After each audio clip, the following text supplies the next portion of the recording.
What is up, y'all? It's Volks Left Nut here, bringing you your first YouTube video.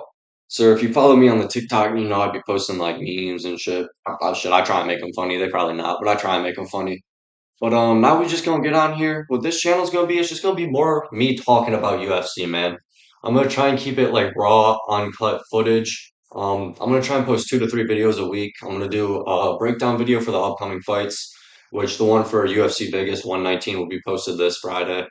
And I'm gonna do so I'm drawing a blank here, y'all. So Friday will be the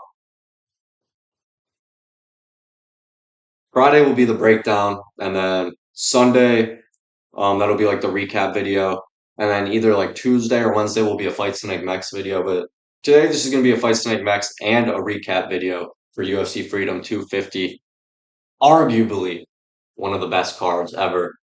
Some would say not even arguably. Some would say it's just straight up the best card ever.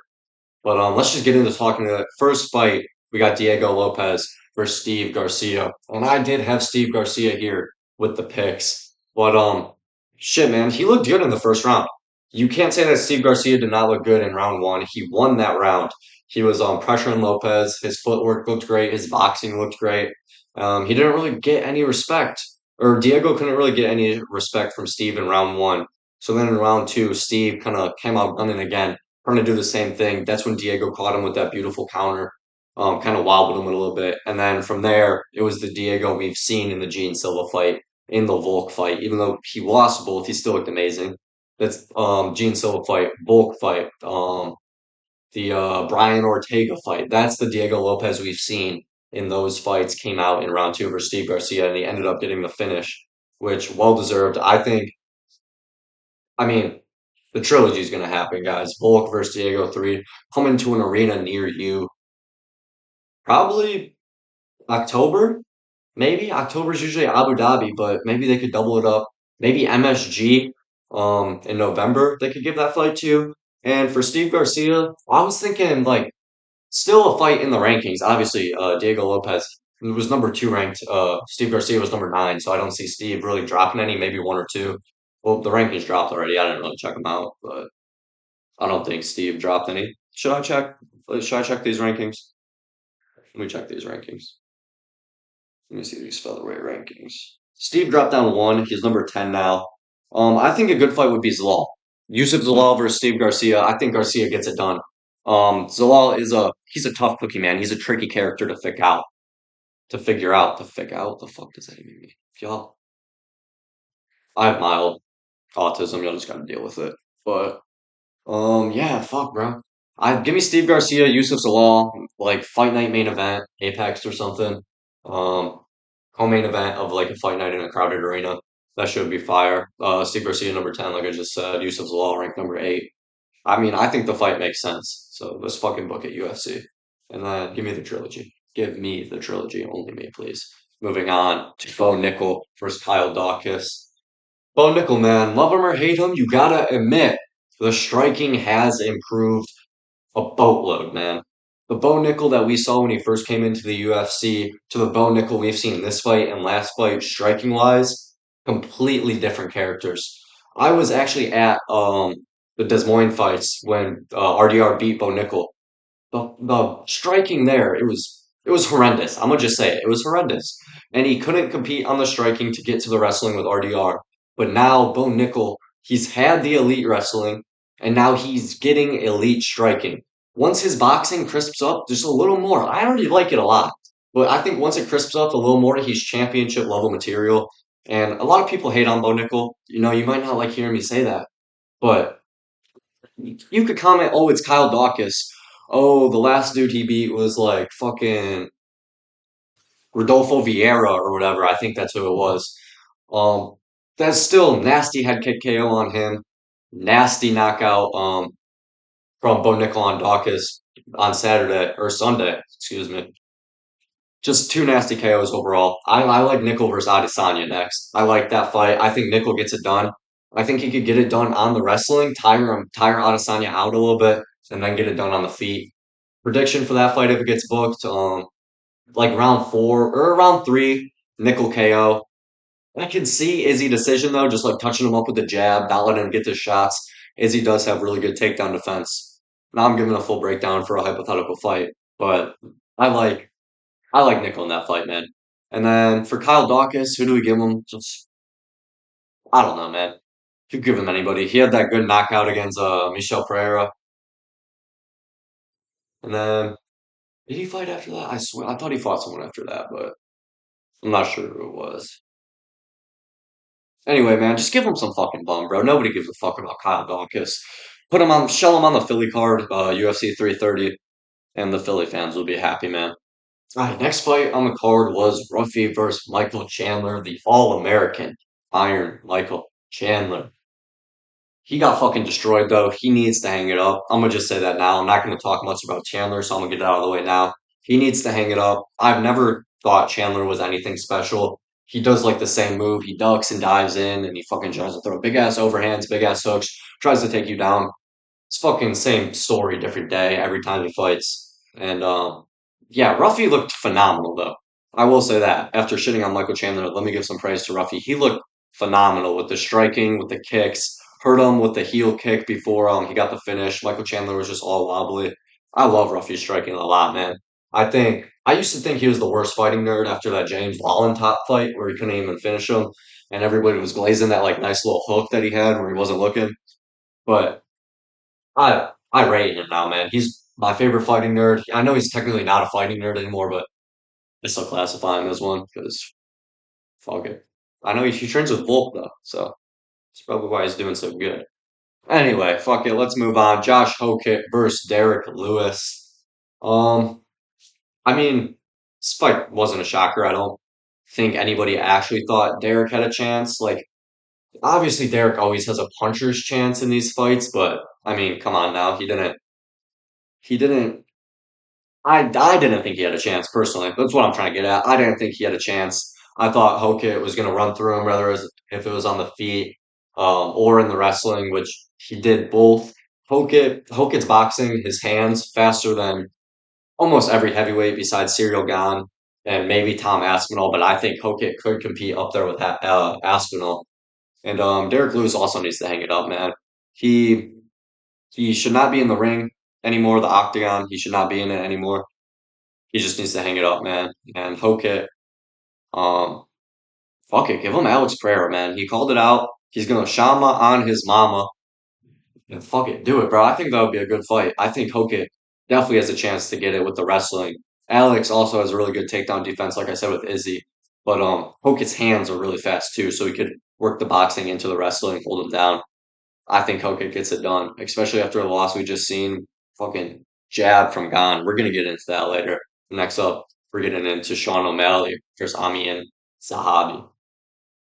Definitely just butchered his first name, but hopefully he doesn't see this. He's not gonna fuck him. Not kidding. Zahabi's pretty cool too. But O'Malley's my guy, man. O'Malley, first ever UFC fight I ever watched was O'Malley versus Chris Moutinho on that O'Malley or on that Conor card. Shit was a great fight. Became a UFC fan ever since. And yeah, fuck it. Let's talk about that fight. O'Malley, first round, he looked pretty good. He looked very slick, very sharp on the feet. Wasn't really looking like he had good power though. Or not like he had good power, obviously he got the knockout. Talking first round. It didn't look like he could really land that power shot on Zahabi. It looked like he could just touch him up. He was using that teep very well. Zahabi first round was kicking the leg a shit ton. So I know that hurt Sean a little bit, even though it didn't really show. I know he was a little limpy on the leg. And then that second round came around. We had that vintage Sean straight right down the middle. Hit the salute on him to fucking get him out of there. People are saying early stoppage. I don't think so. I don't think so. Zahabi was trying for a while to get back up to his feet, and he couldn't. Like even after the stoppage, he couldn't get back up to his feet. I think I think it was a clear stoppage, fair game. I like it. Sean O'Malley, give him the Yan fight. Look at like December, no, November, October, some. Just I feel like October Abu Dhabi main event on the Abu Dhabi card. That'd be a great fight for main event, even a co-main if you want to do like Gane versus Aspinall or something. I know Dana said he would do it in Paris, but we all know that shit's not happening in Paris. So fuck it, put it on the Abu Dhabi card. Someone right behind me. Other way. Fuck it. Next fight, home main event. Alex Pereira versus Cyril Gane. They killed our boy. The French have done it again. I don't know what the fuck I meant for that. I don't know what the French have ever done. I see people shitting on the French all the time, so I thought I'd join in. But I don't know. I actually like Cyril, man. I had a discussion with my friend about this the other day. He was talking about how like he hates Cyril because he's dirty and stuff, and all his back of the head shots.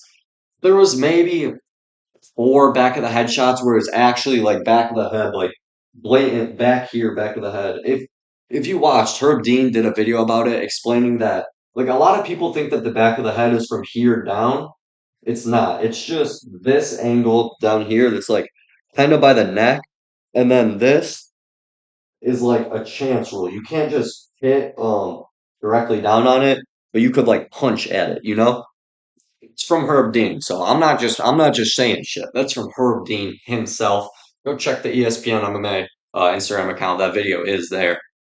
And then the eye pokes on Aspinall. Was that dirty? Yeah, that was definitely dirty. Um, but I think Gon was winning that fight anyway. He was crushing him with the jab. I think Aspinall was gassed out by the second round, low on confidence because he couldn't hurt Cyril at all in the first round. And then the Volkov fight, people get mad at him for that. But like he didn't have any part in what the judges had to say with it. They just gave him the fight. I think Volkov won that shit. I think it was a bullshit decision, but you can't get mad at the guy for it. He just went out there fight and they gave it to him. But I do think Volkov won that fight. I will say that. Moving back onto the fight that happened on Sunday. Alex Pereira, he was looking pretty good, man. He was looking good, firing off that head kick fast and sharp. And then he came in round two, just caught him with the jab, man, dropped him. And then that's where Alex balled up like this, couple back of that head elbows landed. Like, I'm admitting there was some back of the head shots, but people saying there was like 20 to 30 back of the head shots, that's just that's just not true. It's just not true. And yeah, just congrats to Cyril, man. He won it fair and square. I think the rematch versus Aspinall is really close. I think Cyril could definitely edge it out. I don't know if Cyril gets a knockout or like he did against Alex or anything, but I could definitely see Cyril edging out a decision here. And what's next for Alex, man? I said that I like the Hokit um fight, but if he does move back down to 205, give him a shot at the belt. I know he just lost at heavyweight, but he was moving up, going for triple champ status, something that has never been achieved before in UFC history, probably never will. Is that far-fetched to say that it never will? I don't know. I guess we have to wait to see. I feel like it never will be though. I feel like Alex was our best shot. I feel like Hamza and Alex are our best shot, and Hamza he fights once a year, and I think he gets destroyed at 205. To be honest with you, um, didn't even win a belt at 170 either, so I don't know what the fuck I'm bringing up Hamzat. But let's just move on to that main event. Ilya versus Justin, the highlight Gaethje. It's my dog, Justin Gaethje. It's one of my favorite fighters besides Volk. Quick little fighter breakdown list. It goes Volk, Justin Gaethje, Brandon Royval. So that's the top three. We could do a Volk's Left Nut GOAT list one day if y'all want that. Just comment down below. Let's get into this main event. We've been recording for a hot low minute, 14 minutes. That's not even too terrible. After I trim it down a little bit, probably gonna be like 14 minutes on the dot. But yeah, Ilya, man. Ilya. The cockiness, the partying before the fights, the shit talking, it has finally caught up to him. Hey, I was gonna say we all knew it would happen one day, but if I'm being honest myself, I didn't think it was gonna happen one day. I thought Ilya was gonna beat Justin, beat Armin, move up, beat Islam right off into the sunset. I'm trolling. I didn't think that was actually gonna happen. I did think he was gonna beat Armin. Um, who else did I say? I thought he was gonna beat Armin. And who the fuck else did I say? I don't know. But I don't think he beats Islam at 170. I just don't think. I think he's too small for 170. I know weight wise he gets up there, he gets big, but I think height wise, reach wise, he's too small for 170, especially compared to Islam. But anyway, we're not talking about Islam. Islam might be fighting later in August versus Ian Gary. We can talk about that when that comes. But let's just talk about Ilya, man. He just got outperformed that night, man. Justin Gaethje. was landing those uppercuts, was landing those overhands, was landing the hooks. His boxing looked great. His takedown defense, besides the first round, first or second, I believe it was, Gaethje got held down for a while. But besides that, he looked good when Ilya tried to go to the ground. And he hit Ilya good, man. He did Ilya really good. Fucking pause there. Fuck. Yeah, anyway, Justin, man, he's undisputed. Give him Armin next fight. He's probably gonna need maybe December in Vegas. They usually do a December Vegas card. Justin versus Justin versus Armin, I think would be good on that fight. I've been talking for too fucking long, just nonsense spewing out at this point. But yeah, man. Overall, great card. Let me know what y'all thought of it down below. I personally think greatest card of all time. Better than 300. 7 fights, 7 KOs. It doesn't get better than that. All high level fights with implications in every fight. It was just an amazing card, man. I'll see y'all on Friday for the breakdown of UFC Vegas 119 with Manel Kape versus Karuchi Horiguchi. Feel like I just fucked his name up really bad. Might edit that out, might keep it in. I guess we'll see. See y'all Friday.